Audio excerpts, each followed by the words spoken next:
Summer is around the corner, and the schedules and routines are all about to change.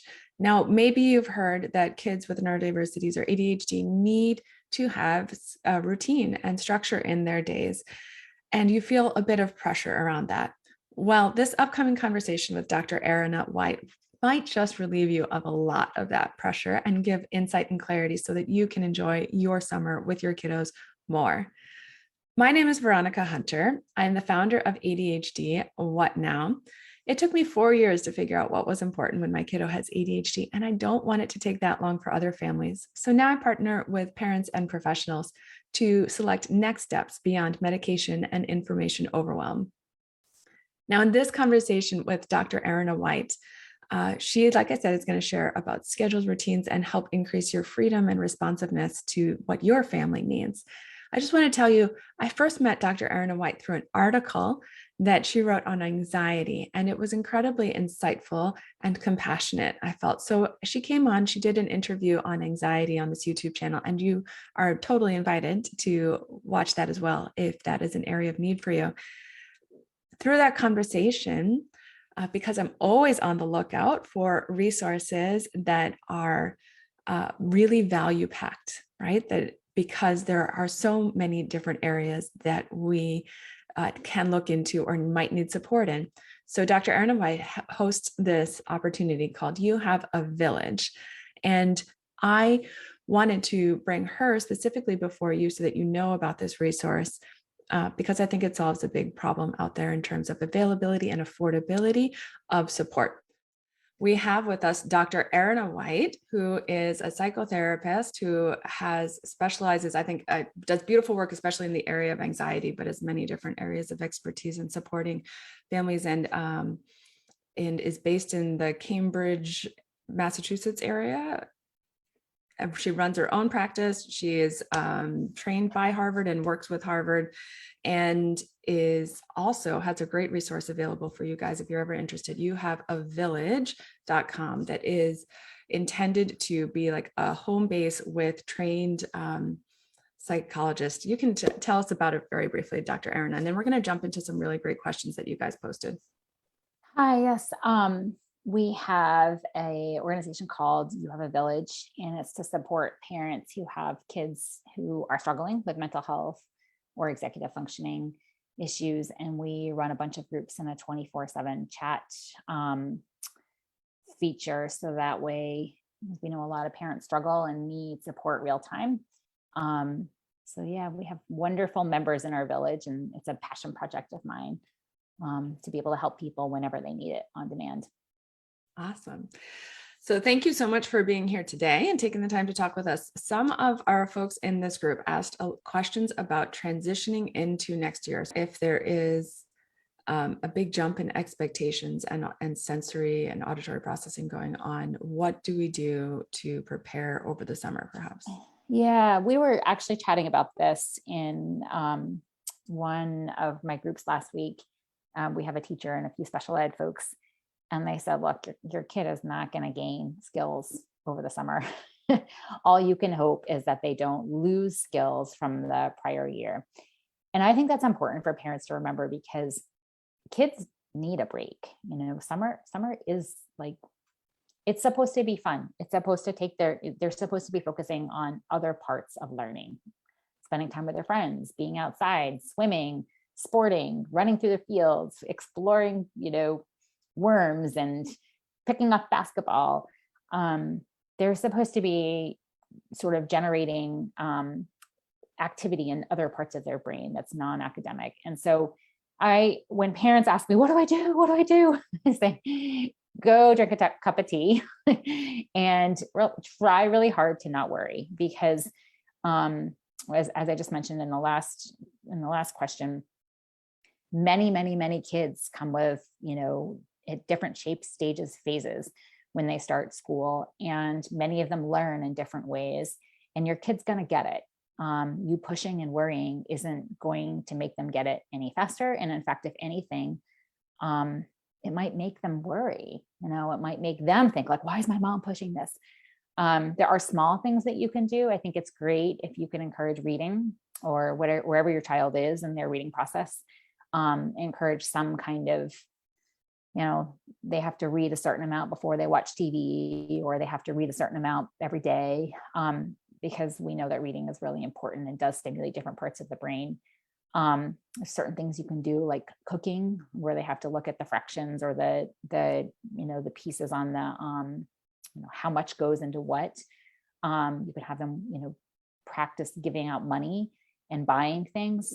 So I think there's things that we can do as parents to help them utilize some of those skills in fun life skill ways, without making them feel like, I have a lot to do over the summer and this is supposed to be my fun time. That makes sense. While you were talking, one of the thoughts that I had too was around how we define success. And I remember growing up thinking like success is defined on my academic success. And if I do well in school, then I can, go to a good college, then I can get a good job, then I can do that. And then as a grown up, I was like, but there's so much more. Like there's so much more to life than just that. And it was this kind of rewriting. And then I don't know if you have any thoughts on that in terms of how do we define success in a way that facilitates all the diversity that there really is in being an adult and a grown-up. Yeah.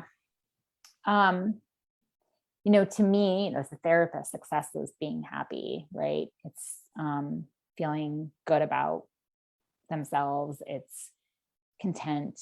It's and so, that is so different for so many different people. Some people are happy in the most highest of stress jobs that require multiple degrees, and some people are really happy gardening or helping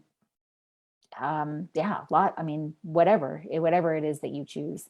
So I think as a parent, what I try to encourage my parents to think about is, how do I foster my kids' mental well-being and happiness? And if you think that your kid is someone who's going to be, happiest in a really high stress sort of environment that's utilizing multiple parts of their brain and with lots of degrees, then you may want to encourage some things that is going to set them up for success in college. You think your kid is, happy in a different path, then setting them up for that is what's important. And sometimes we don't know. Sometimes we have to take our cues from our kids.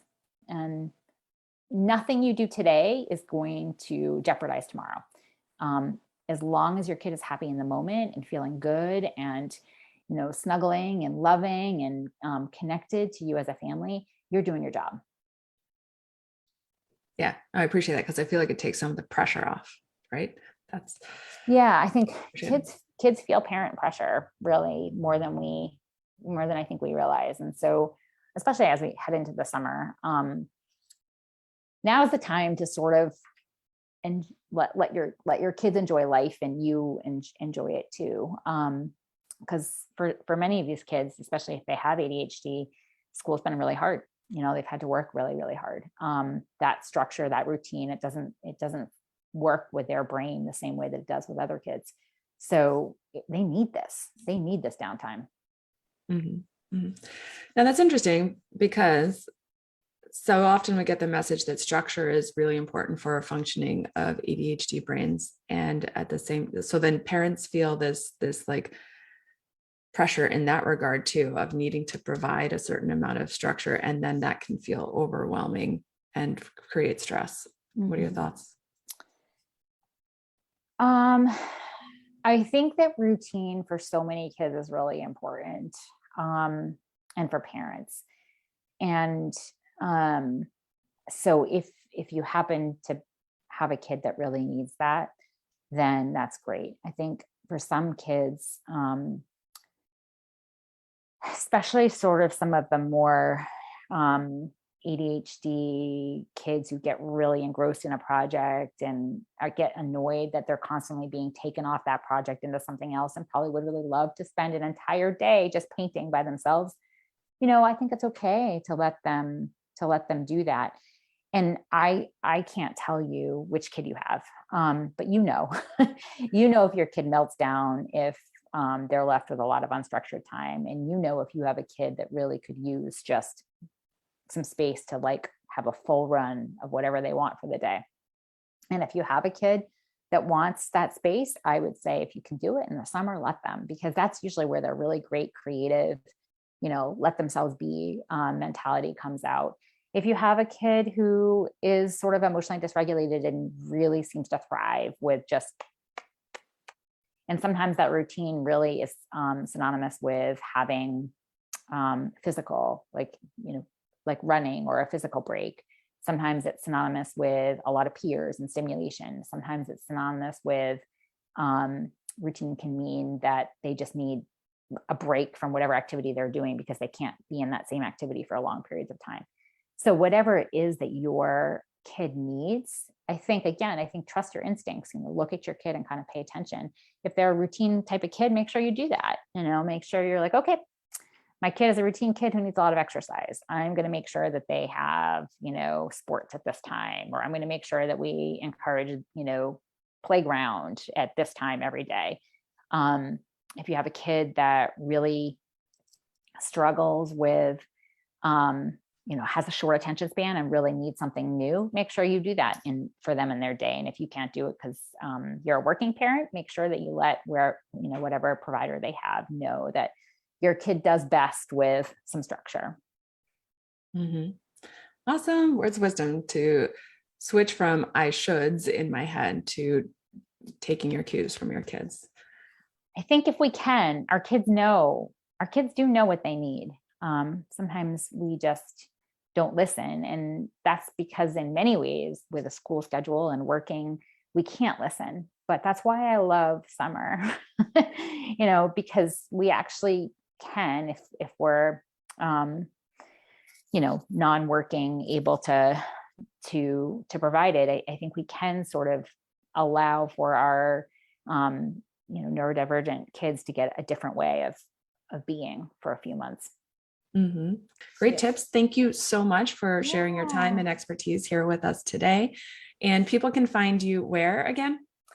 So my village is www.youhaveavillage.com.